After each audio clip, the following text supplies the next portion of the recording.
할렐루야. 사랑하는 익스필드 가족 여러분, 오늘도 주님의 말씀을 묵상함으로써 말씀과 함께 동행하고 주님을 더 깊이 알아가는 오늘 하루가 되시기를 축복합니다.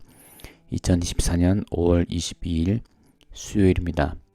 오늘 묵상 본문은 사도행전 10장 1절에서 16절 말씀입니다. 가이사랴에 고넬료라 하는 사람이 있으니 이달리아 부대라 하는 군대의 백부장이라. 그가 경건하여 온 지방과 더불어 하나님을 경외하며 백성을 많이 구제하고 하나님께 항상 기도하더니, 하루는 제 9시쯤 되어 환상 중에 밝기 봄에 하나님의 사자가 들어와 이르되 고넬료야 하니, 고넬료가 주목하여 보고 두려워하여 이르되 주여 무슨 일이니까? 천사가 이르되 내 기도와 구제가 하나님 앞에 상달되어 기억하신 바가 되었으니 내가 지금 사람들을 요바에 보내어 베드로라 하는 시몬을 청하라. 그는 무두장이 시몬의 집에 유숙하니 그 집은 해변에 있다 하더라. 마침 말하던 천사가 떠나매 고넬료가 집안 하인 둘과 부하 가운데 경건한 사람 하나를 불러 이 일을 다 이루고 요바로 보내니라. 이튿날 그들이 길을 가다가 그 성에 가까이 갔을 그때에 베드로가 기도하려고 지붕에 올라가니 그 시각은 제6시더라. 그가 시장하여 먹고자 하매 사람들이 준비할 때에 황홀한 중에 하늘이 열리며 한 그릇이 내려오는 것을 보니 큰 보자기 같고 내 귀를 메어 땅에 들이웠더라. 그 안에는 땅에 있는 각종 네 발 가진 짐승과 기는 것과 공중에 나는 것들이 있더라. 또 소리가 있을 때 베드로야 일어나 잡아먹으라 하거늘 베드로가 이르되 주여 그럴 수 없나이다. 속되고 깨끗하지 아니한 것을 내가 결코 먹지 아니하였나이다 한데, 또 두 번째 소리가 있을 때 하나님께서 깨끗하게 하신 것을 내가 속되다 하지 말라 하더라. 이런 일이 3번 있은 후 그 그릇이 곧 하늘로 올려져 가니라. 아멘. 네, 오늘 말씀은 고넬료 그리고 베드로, 이 두 사람이 주요 인물로 등장합니다. 베드로는 유대인으로서 최초로 이제 이방인 선교를 시작하려는 그런 순간에 있습니다. 하지만 이것은 굉장히 당시 문화와 문맥과 또 맥락, 그 상황 가운데서는 정말 보기 드문 그런 사건이기도 하였습니다. 가이사랴는 당시의 유대인들이 굉장히 부정하다고 여긴 지역입니다. 그런데 1절에 보니 가이사랴에 고넬료라는 사람이 살고 있었다라고 합니다. 무언가 지금부터 예기치 못한 일들이 일어날 것이라는 암시를 주고 있는 것처럼 보입니다. 그리고 성경은 고넬료가 어떤 사람인가에 대한 설명을 하고 있는데요. 그는 이달리아 부대라 하는 군대의 백부장이고, 2절에 보니 그가 경건하여 온 지방과 더불어 하나님을 경외하며 백성을 많이 구제하고 하나님께 항상 기도하더라 라고 말을 하였습니다. 그가 경건하였고 또 하나님을 경외하였다 라는 사실에서 우리는 고넬료가 이미 그리스도인이었나 라는 생각을 가질 수도 있지만 그런 것은 아니었습니다. 그는 유대교를 믿고 있는 사람이었습니다. 그러니 그는 아직 오실 메시아가 예수 그리스도라는 사실을 받아들이지 못한 상태로 남아 있었던 것이죠. 하지만 그는 어느 정도는 하나님에 대해서 알고 있었다라고 볼 수 있겠습니다. 그리고 3절에 보니 제90쯤 되어 환상 중에 밝히 봄에 하나님의 사자가 고넬료에게 찾아옵니다. 제9시에 하나님의 사자가 찾아왔다고 하는데, 바로 유대교를 믿는 사람들이 하루에 기도할 때 그 시간이 바로 제9시였던 것이죠. 그러니 이 사람은 습관대로 또 정해진 시간대로 기도를 하고 있었고, 그때 하나님의 사자가 왔다고 할 수 있겠습니다. 그리고 천사가 고넬료에게 하는 말은 베드로를 찾아가라 라는 말이었습니다. 베드로는 지금 어디에 살고 있느냐? 6절에 보니 무두장이 시몬의 집에 유숙하고 있다라고 합니다. 5절에는 베드로라 하는 시몬을 청하라 라고 나와 있고, 6절에는 무두장이 시몬의 집에 유숙하고 있다라고 말을 해서 조금 헷갈릴 수도 있지만, 베드로라고 하는 시몬과 무두장이 시몬은 완전히 다른 사람입니다. 그러니까 베드로가 무두장의 시몬의 집에 유숙하고 있었다라고 우리가 알 수 있겠죠. 베드로가 지금 무두장이의 집에 유숙하고 있다는 사실에서 우리가 조금 유추해 볼 수 있는 것이 있습니다. 그것은 바로 무두장이는 짐승의 가죽에서 털과 기름을 뽑아 가죽을 부드럽게 만드는 일을 하는 사람이죠.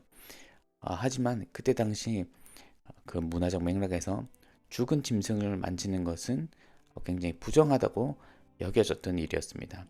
그런데 굉장히 부정하다고 여겨지는 일을 하는 사람의 집에 베드로가 유숙하고 있었다라는 점은 베드로가 어느 정도 이 유대교의 유대 문화의 장벽들을 조금씩 허물어 가고 있었다라는 해석을 할 수 있게 만드는 것입니다. 그런데 어느 정도 이제 우리가 곧 앞으로도 베드로에게 나타날 꿈과 그 꿈을 통해서 하나님께서 이방인들을 절대 속되다 하지 말라, 더럽다고 하지 말라, 불결하다고 하지 말라 라는 메시지를 줄 것이지만 지금 어느 정도 베드로가 그런 메시지들을 받았고 그래서 무두장이 시몬의 집에 거하고 있었다라고 볼 수 있는 것입니다. 그런데 여기서 또 중요한 것은 천사는 직접 고넬료에게 복음을 전해주지 않고 있습니다. 직접 고넬료에게 이것이 예수 그리스도에 관한 복음이다. 그러니까 너가 세례를 받아라 라고 말을 하지 않고 베드로에게 가라. 베드로에게 가서 그가 너에게 할 말을 너가 들어라 라고 말을 하는 것이죠. 이것부터가 하나님의 계획이 무엇인지 우리로 하여금 궁금케 하는 그런 부분이라고 볼 수 있겠습니다. 이 말을 들은 고넬료는 하인들과 부하 가운데 경건한 사람 하나를 불러 요바로 보냅니다. 그래서 하나님께서는 또 어떤 일을 하시냐? 이제 베드로에게 역사하기 시작하십니다. 베드로에게 그가 황홀한 중에 이것이 꿈인지 환상인지 정확히 나와 있지는 않지만 황홀한 중에 하늘이 열리며 한 그릇이 내려오는 것을 보고 큰 보자기 같고 내기를 메어 땅에 들이었습니다. 이것이 베드로에게 주는 하나님의 메시지였습니다. 그리고 이 메시지는 결과적으로 14절에 적혀 있죠. 주여 그럴 수 없나이다. 속되고 깨끗하지 아니한 것을 내가 결코 먹지 아니하였나이다 한데 또 두 번째 소리가 있을 때 하나님께서 깨끗하게 하신 것을 내가 속되다 하지 말라. 하나님께서 깨끗하게 하신 것을 내가 속되다 하지 말라 라고 하는 것입니다. 하나님은 지금 베드로의 관점과 베드로의 생각도 변화시키십니다. 왜냐하면 베드로도 완전한 하나님의 예수님의 제자가 아니었기 때문입니다. 아직까지도 그는 부족한 점이 있었습니다. 아직까지도 그는 깨지 못한 틀이 있었습니다. 그렇기 때문에 고넬료 한 사람을 회심시키기 위하여서 고넬료 한 사람을 부르시기 위하여서 베드로도 변화시키시는 베드로도 함께 변화시키시는 하나님의 섭리를 우리는 볼 수 있는 것입니다. 지금 여기에서 주인공은 모두 하나님 한 분이십니다. 하나님께서 주권적으로 이 구원의 역사를 이끌어가고 있는 것입니다. 그리고 복음을 듣게 하려는 고넬료 그리고 복음을 듣는 통로가 되는 베드로 이 두 명 다 하나님께서 지금 변화시키고 계시다는 것입니다. 그러므로 우리는 오늘 본문에서 알 수 있는 것은 무엇입니까? 우리 모두가 하나님 앞에서 변화받아야 한다는 것입니다.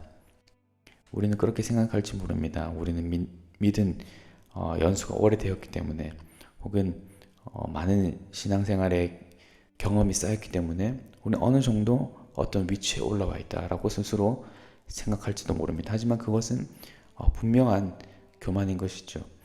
베드로도 예수님의 제자였습니다. 예수님의 곁에서 예수님의 말씀을 계속해서 들었던 그런 제자였고 예수님의 부활과 승천, 성령 강림 이 모든 것을 경험한 제자였습니다. 하지만 그 역시도 그가 깨지 못한 틀이 있었습니다. 하지만 이것은 굉장히 치명적인 오류였던 것이죠. 그래서 이것 또한 하나님께서는 베드로에게 가르쳐 주셔야만 했습니다. 우리에게 있어서 우리가 바뀌어야 하는 영역은 무엇입니까? 우리가 너무나도 강하게 붙들고 있기 때문에 우리가 가진 틀을 깨지 못하고 있는 것은 무엇입니까?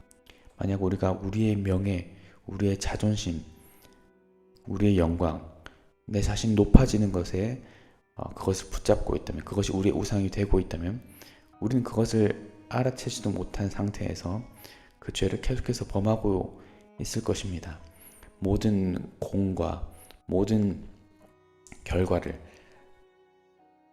나의 덕이라고 자랑할 것이고 자기의 의를 드러내기에 바쁠 것입니다.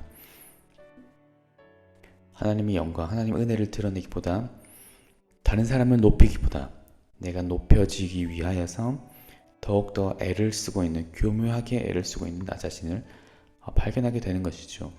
그러므로 이러한 것에서, 이러한 우리가 가지고 있는 강한 틀에서 벗어나게 되기를 바랍니다. 이것뿐만 아니라 우리가 알지 못하는 사이에 우리가 붙잡고 있는 우리의 틀, 우리가 많이 알고 있다는 사실 때문에, 혹은 우리가 오래 믿었다는 사실 때문에 그것이 오히려 우리에게 독이 되는 그런 것은 없는지 우리 돌아봐야 하겠습니다. 고넬료도 중요했지만 하나님에게는 베드로도 중요했습니다. 베드로도 변화받아야 했고 고넬료도 변화받아야 하는, 똑같은 변화받아야 되는 대상이었던 것이죠. 우리가 하나님 앞에서 변화받아야 하는 것은 무엇입니까? 우리가 버려야 하는 틀은 무엇입니까? 좀 더 하나님께 나아감으로써 주님이 원하신 형상을 닮아가시는 모든 분들 되시기를 주님의 이름으로 축복합니다. 기도하겠습니다. 주님 감사합니다. 이제 고넬료를 향한 하나님의 열심, 하나님의 그 사랑의 과정들을 지켜보고 있습니다. 하지만 주님, 고넬료를 변화시키기 위하여서 베드로를 사용하시면서 베드로를 다시 한 번 더 변화시키시는 하나님의 은혜를 우리가 볼 수 있게 하시니 감사드립니다. 우리 또한 그렇습니다. 우리가 많이 믿었다고, 무언가를 더 많이 안다고, 신앙생활을 많이 했다고, 교회생활을 많이 했다고 자만하지 않게 하여 주시고, 또 우리도 모르는 사이에 우리가 붙잡고 있는 틀은 무엇인지, 또 우리가 높이고 있는 것은 무엇인지, 그것이 혹시 나 자신의 명예와 나 자신의 의는 아닌 것인지 돌아보게 하여 주시옵소서. 하나님의 영광보다 나의 영광을 추구하려고 했던 것이 있다면 처절하게 회개할 수 있도록 도와주시고, 주님 안에서 변화되는 우리 모두가 될 수 있게 하여 주시옵소서. 감사드리며 예수 그리스도의 이름으로 기도드렸습니다. 아멘.